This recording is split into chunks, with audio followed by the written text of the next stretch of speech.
Édition du 25 septembre 2005. Et voici votre animateur. Ben oui. Mais pourtant. Ben voyons. Hey, là, ça va faire gang de souffle. J'ai rien volé, je suis innocent. Ouais, c'est ça qu'elle disait, Laurent Pagé. Hey, pas l'eau. Toi, tu vas avoir ma mère quelque part. Ben, tu mettras un gant, Gérard, ça va faire moins mal.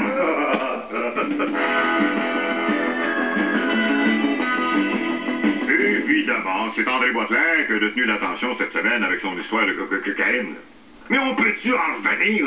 Non, mais qui c'est qui a pas touché un petit peu à la drogue à un moment donné? Mais moi-même, j'ai déjà tâté un joint de couple de fois, puis je vais très, très bien. Moi aussi, j'ai fumé du pot. Bon, vous voyez, c'est un bon exemple, ça. Ben, j'ai arrêté ça à 14 ans, là.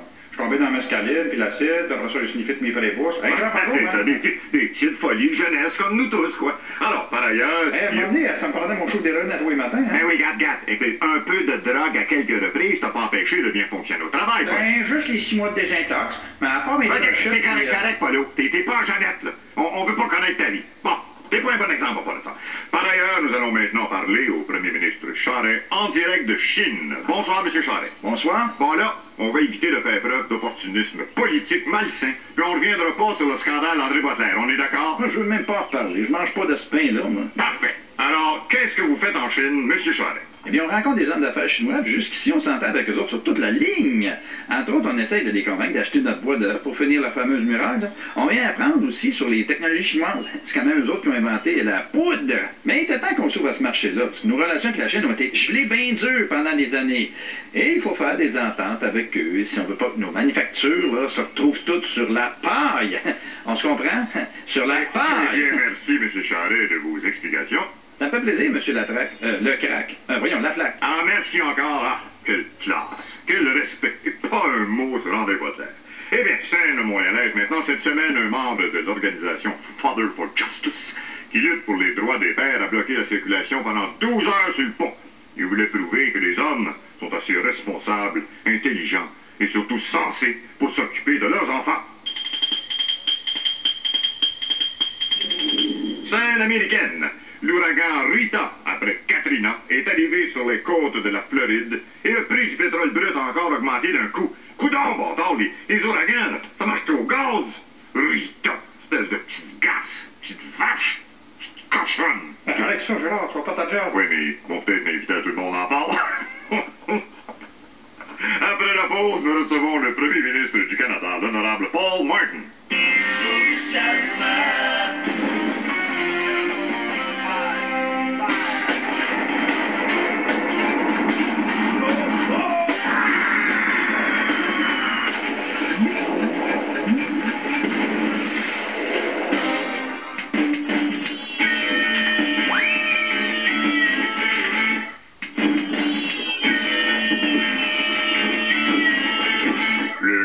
Craint les terroristes et le fédéral va instaurer des mesures de sécurité exceptionnelles dans les transports. Pour nous en parler, je reçois le premier ministre, l'honorable Paul Martin.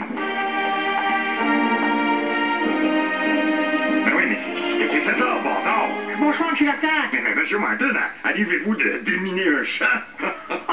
Mais non, et ce que vous voyez là est la combinaison qu'on veut rendre obligatoire pour tous les passagers d'avion au Canada. Hein? Oui, c'est une soude indestructible. Le casque est fait en boîte noire. Mais oui, mais là, on a déjà de la misère à s'asseoir avec du linge normal d'un avion. Ça va être beau, cette enquête-là. Oui, mais vous allez l'apprécier quand vous allez avoir un coupon pointé sur la gorge. Ça, c'est sûr que ça va complètement décourager les terroristes. Mais, à part ça, mon gouvernement va installer des caméras dans les moyens de transport public du monde pauvre. C'est-à-dire les métros, les trains, les autobus. Ben oui, pourquoi pas en mettre dans les calèches et les ascenseurs dans la caille? Wow! Bon flash! Oui?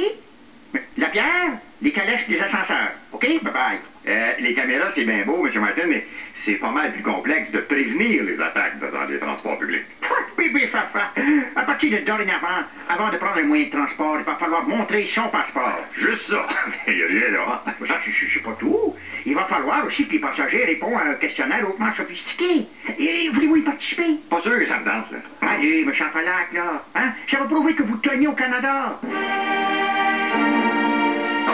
OK. Bon, parfait. Question 1. Êtes-vous un terroriste? Non. OK. Avez-vous visité une usine de bombes dans les 14 derniers jours? Mais non. Et voilà. Et comme si ce n'est pas suffisant, à la porte des métros et autobus, le fédéral va installer ses panneaux rayons X pour qu'on identifie les objets dangereux dans les bagages. Démonstration? Regardez ce sac à dos qui a l'air innocent, comme au jour de sa naissance. Ah! Il y a un exacto dedans. Eh ben oui, c'est fantastique. Quelle sorte d'observation? Je l'avais pas vu du tout. Hey, c'est pour ça que je suis prévenu, c'est que vous êtes seulement animateur de télé. Ben oui, c'est le fun. Mais si je cache un objet sur moi? On a tout prévoyé. Regardez ici présent, là. On va poser des détecteurs de métal et d'affaires louches partout. Si vous voulez bien passer dedans. D'accord. Oh, j'ai du métal sur vous. Ah, ça doit être ma montre. Merci. Ah, ça, c'est mes clés. Merci. Ben là, bon temps, il y a quelque chose qui marche pas, certain. Vous me donnez pas le choix, M. Lacroque. Oh, bon temps.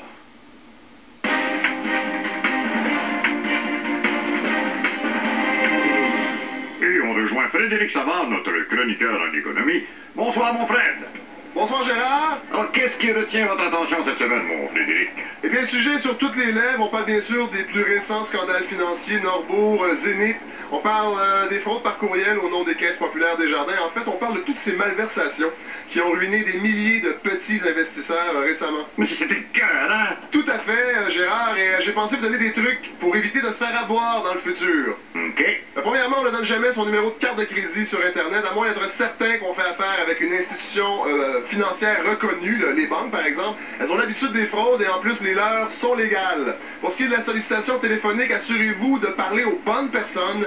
Pour les fondations hospitalières, exigez de voir les malades avant de donner votre argent, c'est important. Et bon à savoir. Et pour ce qui est de vos économies, ne confiez jamais votre argent à des inconnus rencontrés dans un tournoi de golf ou dans un souper bénéfice du Parti libéral du Canada. Et méfiez-vous également des courtiers de moins de 40 ans qui ont un garde du corps, un château au bord du lac Memphremagog et des bureaux en Suisse. Puis avoir le temps? Eh bien, afin qu'on comprenne bien ce que vivent les victimes de fraude, j'en ai rencontré un ce matin. C'est un champion toute catégorie dans le domaine. Un bien triste record. On regarde ce que ça donne. Gaston Folguet, bonjour. Vous êtes reconnu pour être la personne qui s'est fait le plus avoir au Québec. Est-ce que c'est exact? Oui, on me surnomme le roi des crossés. Je connais pas d'affaire dans laquelle j'ai pas perdu d'argent. Mais pour dire, j'ai passé 18 fois à la facture. Je suis quasiment devenu chum avec Goujon. Et comment tout ça a commencé? Bien, en 84, j'ai investi tout mon argent dans le Coke Nouvelle-Saveur. Dans les années 90, j'ai acheté des stations de radio AM. Et récemment, j'ai acheté une maison en Nouvelle-Orléans. Et là, j'ai eu ma leçon. Ils me reprendront plus. Un instant. Oui, allô? Des terrains sur la Lune. Ah! Est-ce qu'ils sont dézonés? Oui, parfait, j'achète. Merci beaucoup. Est-ce que vous arrive d'avoir des bons tuyaux de temps en temps? Oui, mais j'ai appris récemment que la technologie CD allait être désuète bientôt. Alors j'ai investi 5 000 $ dans une compagnie qui fabrique des cassettes 8 pistes. Il paraît que le son est très bon. Je vous le recommande d'ailleurs comme investissement. Ben, comme vous avez pu le voir, Gérard, ça fait réfléchir. On retourne à vous. Oh, merci beaucoup, Frédéric. Pourtant, c'est écœurant, mesdames et messieurs, de penser qu'on est entouré de fraudeurs. Puis de voleurs? J'ai jamais volé, OK? Arrête tes insinuations, Paul, ou bien Ou bien tu vas jeter les gants?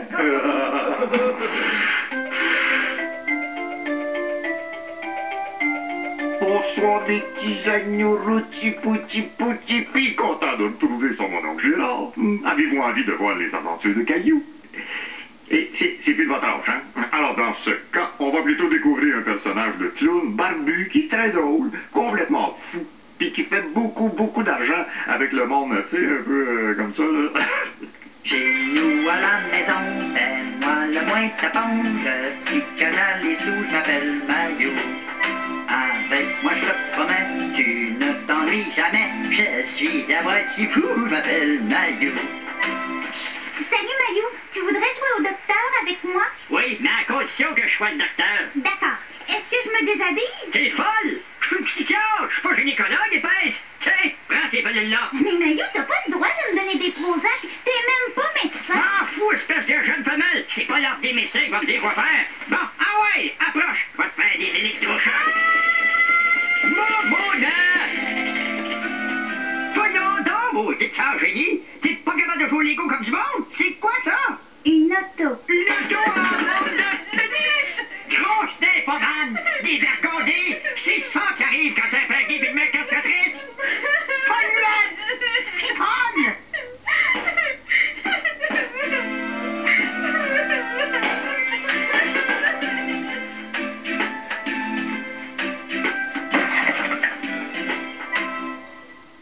Après la pause, une nouvelle chronique à caractère pédagogique, la rubrique à flac.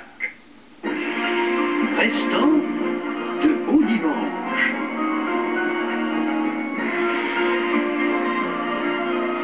Ah, les ventes de garage, toujours les mêmes maudites cochonneries. Bon.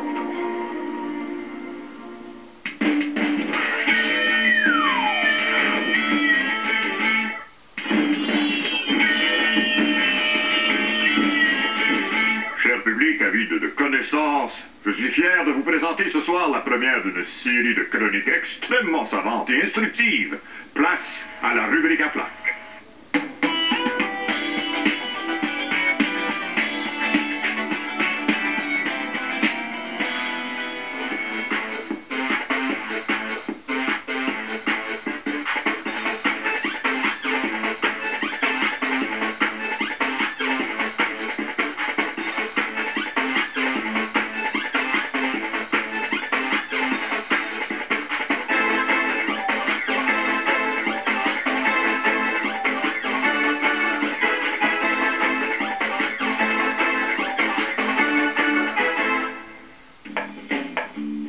Cette semaine, je vais donc vous parler du iPod.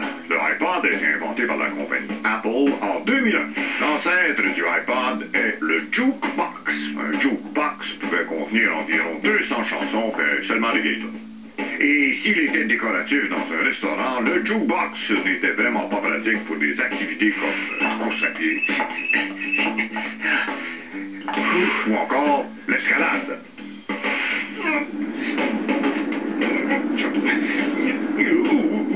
Le iPod, quant à lui, peut contenir jusqu'à 15 000 chansons. On peut donc en déduire que la plupart des stations de radio n'ont pas de iPod, puisqu'ils nous font jouer toujours les mêmes maudites 22 tonnes à longueur de journée. 15 000 chansons, pour vous donner une idée, là, c'est environ 60 fois la production totale des Beatles, 10 fois la production totale de René Simard, et 2 fois la production annuelle de Linda Lemay. Pour pouvoir enregistrer des chansons dans votre iPod, vous devez au préalable posséder un ordinateur. Vous le connectez bien sûr au iPod et transférez vos chansons préférées. Cette nouvelle technologie reste un mystère pour les vieilles personnes.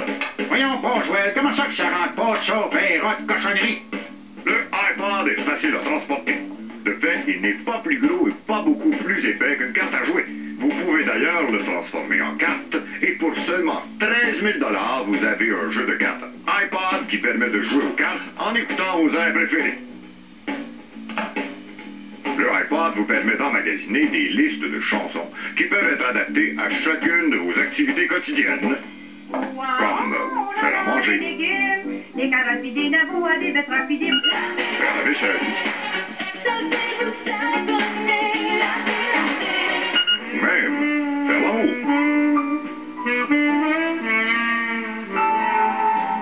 Le iPod permet aussi de stocker des photos. Imaginez les beaux albums. En plus de faire jouer la musique, les iPods sur leur petit écran peuvent vous donner des informations reliées à la chanson que vous entendez. Et c'est de plus en plus sophistiqué et précis. Voyez plutôt. Je suis ça. N'est-ce pas merveilleux? Bon, ok, si on a compris. Là. Alors, c'est déjà tout le temps qu'on avait pour notre rubrique à flac cette semaine. Merci.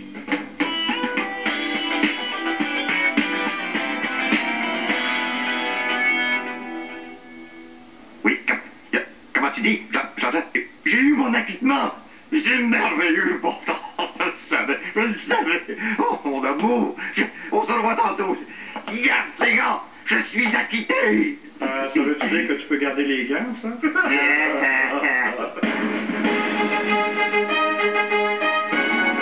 L'éditorial de la semaine, Gaspésie, au revoir et merci. Aujourd'hui, mesdames et messieurs, j'ai envie de vous parler des régions. Effet sonore de région, s'il vous plaît.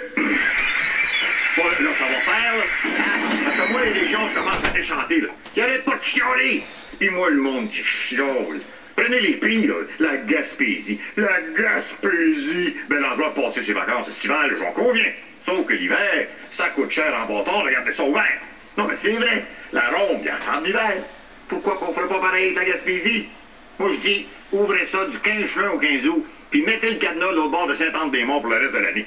T'embarques tout le monde du coin dans 2 ou 3 autobus, puis envoie à Montréal. Ça va faire moins un facteur pour aller porter le chèque de chômage. Non, mais c'est quoi l'idée de rester là l'hiver? Il n'est pas peur, on vous le vendra pas, votre beau rocher percé. Puis il y en a qui disent, oui, mais l'automne, c'est beau, la Gaspésie. Ben oui, sauf que l'automne, là-bas, c'est du 10 au 15 août. Pensez-y, là. En fermant l'hiver, ça permettrait de faire des économies, puis de taper ça un peu. Parce que, on se comptera pas d'histoire, là, mais les villages là-bas, là, ils n'ont pas besoin d'un tsunami pour que ça fasse dur. Quand ta grosse attraction, c'est une chaloupe en bois transformée en bac à fleurs, on est loin de Disney World. Hein.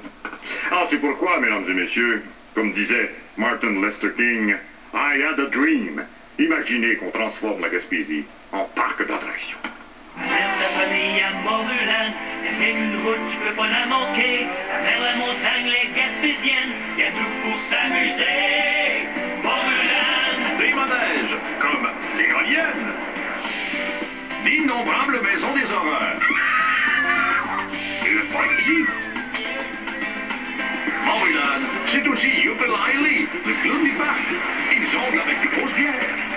En plus de sculpter des éperlants en adoune pour vos tout-petits. À Mont-Ruland, vous vous régalerez avec notre poutine aux oursins. Et notre délicieuse barbe à papa aux crevettes. C'est des heures de plaisir. J'amène ma famille à Mont-Ruland. Hein? Pas une bonne idée, ça. Après ça, on pourrait fermer d'autres régions. Une à la fois, tu sais, la Côte-Nord, Abitibi, ainsi de suite. L'argent qu'on sauve. Alors là-dessus, je vous dis bonsoir et restez là jusqu'à la semaine prochaine. Ouais, t'as des bonnes idées. Gérard, tu devrais être ministre, toi. C'est vrai, je t'ai dit que ça passerait vers le monde. Héros. Ah, monsieur Clément. Oui, pardon. Oui, bien. C'est pas sérieux. Et quand t'écoutes, toi, bien sûr, ben oui, ok. Bon temps. Bon, nous, ils ont retiré à Gaspésie. M'excuse.